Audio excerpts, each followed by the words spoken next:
class to explore the wonders of climbing and experience firsthand these rocks that you've been taking pictures of. Well, I'm Lynn Hill, the guest speaker, and first, before we get started with all this climbing, I'd like to tell you a few stories about myself. First of all, some basic information. I was born in Detroit, Michigan in 1961, and I have 6 siblings. Now all 6 of us, all 7 of us, we all went on camping trips when we were little, and that got us started in like the nature sort of scene. And we also did swimming, which was fun, and it got me athletic, but eventually I got tired of swimming laps in a pool, and I moved on to gymnastics. Now, gymnastics helps me even now because, well, first of all, it built up my muscle strength and my flexibility, but most importantly, it taught me how to link together my moves, and it conserves energy when I link together my moves so fluidly. Now, before we get started on climbing, I'd like to show you this projection of the nose at I'll be using it when I talk about my sense of health. So, my first experience with climbing was with my older sister, Kathy, and her boyfriend, Chuck Bloodworth. We all went down a Joshua Tree, and Trish is my younger sister, Kathy was scared of lead climbing, so she forced Trish and I to try to lead some pitches. And Trish was scared out of climbing, and I was inspired to climb more. So about 14 years later, I was in Yosemite, and I was with my 2 friends, Mary Gendry and Dean Feidelberg. And we decided we'd try to climb the nose, just with aid, not free, just to get an experience on the nose, because we'd never been on something so huge. So we went up, and there were about 3 things that made this climb pretty interesting. First of all, we found out about halfway through the climb that Dean is extremely scared of heights. Second of all, I actually ended up climbing a pitch at about 10 o'clock at night with Dean's lighter as my only source of light. And third, the next morning, I knocked the food bag off of the cliff. So that was interesting, and we lived on lemon heads that day. But that climb was challenging, but it helped me get an experience on the nose, which helped me later when I tried it again in 1993. In 1993, I had met this British guy named Simon Nadine, and we discovered our mutual desire to free climb the nose. So we went down to the nose, and we thought we'd just give it a try, just start going out the nose. And about the 3rd day, we were around right here. I hope you can see that, but it says Camp 4. And we're about to go onto the Great Roof. Okay, well, the Great Roof is one of those harder spots because, for one thing, the Great Roof right here and the Changing Corners pitch, those 2 are the 2 pitches in Yosemite, well, on the nose, that have never been free climbed before, so they were obviously very challenging. And the thing about the Great Roof is that it's sort of, you've got your flat wall right here, and then you've got sort of like another slab that cuts up here, and it forms like a 90-degree angle up here that forms the roof. And it's literally a roof. It's a big slab of rock that comes out and looks like a roof.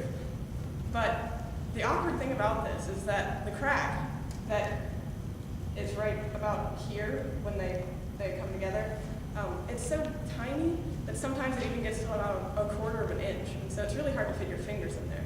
Plus, there aren't any significant footholds. So you're sitting there trying to grab this crack. You've got your feet like plastered against the wall, trying to pull back. And your head also has to be tucked down or else it'll hit the top. So it's a little bit awkward. So Simon starts up. And he gets to the awkward 90-degree angle part, and he figures out that he's not going to be able to do it. So I lower him back down, and I decide I'd give it a try. And Simon says, well, you'll probably be able to do it since your hands are so small that they'll probably fit in the cracks. So I thought, okay, well, I'm going to try this. And I give it a couple tries, and I keep falling off. My feet keep slipping off. And then on the 3rd try, I decided that was going to be my last try. If I didn't make it this time, then I was going to quit. So I went up, and I rallied all of my strength, and I was able to get through the crack. Because when my foot slipped this time, my head sort of slammed into the back of the roof, which hurt, but it steadied me. So I was able to keep going, and I reached the belay. And I was shocked out of my mind. But we camped that night at Camp 5 after the pancake thing, which is right here. And the next morning we woke up and we started on the glowering spot. Glowering spot isn't it's not the hardest of the climbs, but it's pretty exhausting. So we were tired to start out with, and we got to changing corners right here. And changing corners, it's kind of hard to describe.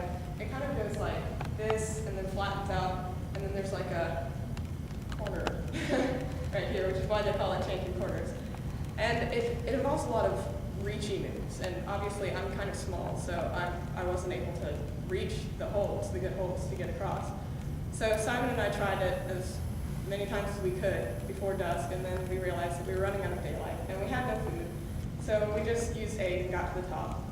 And I mean, though we used aid and we didn't get to free climb the entire thing, it definitely helped, and it sort of got me interested in it. So 3 weeks later, I called up my friend, Brooke Sandahl, and we decided that we would hike up the back and start at the beginning, or the top, and we would rappel down individually, and then we would climb up changing corners just as a separate pitch.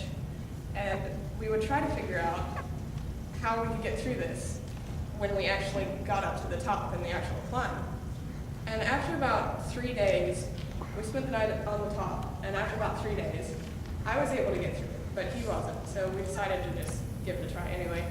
And we went to the bottom, and we started climbing up, and when I got to the great roof, I was actually able to free climb it on my first try, so that was that was fun, and I was ready and pumped to go the next day.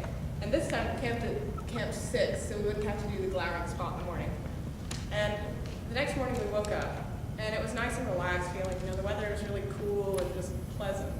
So I went up changing corners with a few movements that looked like contortions, but I got up it, and Brooke tried to get up it, but he gave it so many tries, and we saw a huge storm cloud coming, and we thought, oh gosh, so we both knew it only takes minutes for this cliff to become a waterfall and for hypothermia to set in. So we decided that we would just have to go on to the top. So Brooke wasn't able to finish it all three, but he still felt that it was a good experience. And when we got to the top, we celebrated and we bivvied next to a tree we had named Mr. Captain after El Capitan. And a quick explanation for you guys. Bivvying is like sleeping in a sleeping bag with a waterproof sack around you. So when we bivvied at the top, we talked about what we had done on the climb and our expectations and that sort of thing. And I started to realize that my dreams and efforts and his dreams and efforts had combined to bring us to this summit, to this historical moment. Because I was the first person to ever free climb the entire nose. And I'm a woman. I mean, how much better can you get? So Brooke admitted that even though he hadn't free climbed it, he was actually more pleased that he hadn't free climbed the entire thing, because it would have taken away some of the mystery for him. So before we get on with climbing, I'm going to explain some of this stuff to you. First of all, these are some pretty typical climbing shoes. You wear them and the rubber sort of catches onto the granite and it helps you grip the rock. This is a pretty normal harness, and this is chalk, which helps your hands grip the rock, and it sort of makes them, like if your hands are sweaty, they feel kind of slick, so you can't really grip the rock very well, so the chalk helps with that. And this is a pretty normal climbing rope that you would use for any big wall climb. This, however, you probably haven't seen before. This is called a lead climber mat, and these are called cans. They're like spring-loaded grips that you shove in the cracks and then release, and they pull back and can't get them out. So you attach the rope to this, and lead climbers are the ones that go up first. So they're kind of dragging the rope behind them. And once they reach the belay, which is like a ring that's been drilled into the wall, they belay the other person up so that if the other person falls, then they don't fall to the ground and die. Well, this helps the lead climbers from falling to the ground and die. This, when you put it in a crack, you attach the rope to it, so when you fall, you just fall from here, where you are, back down to the camp, and then back down that distance again so you don't die. So,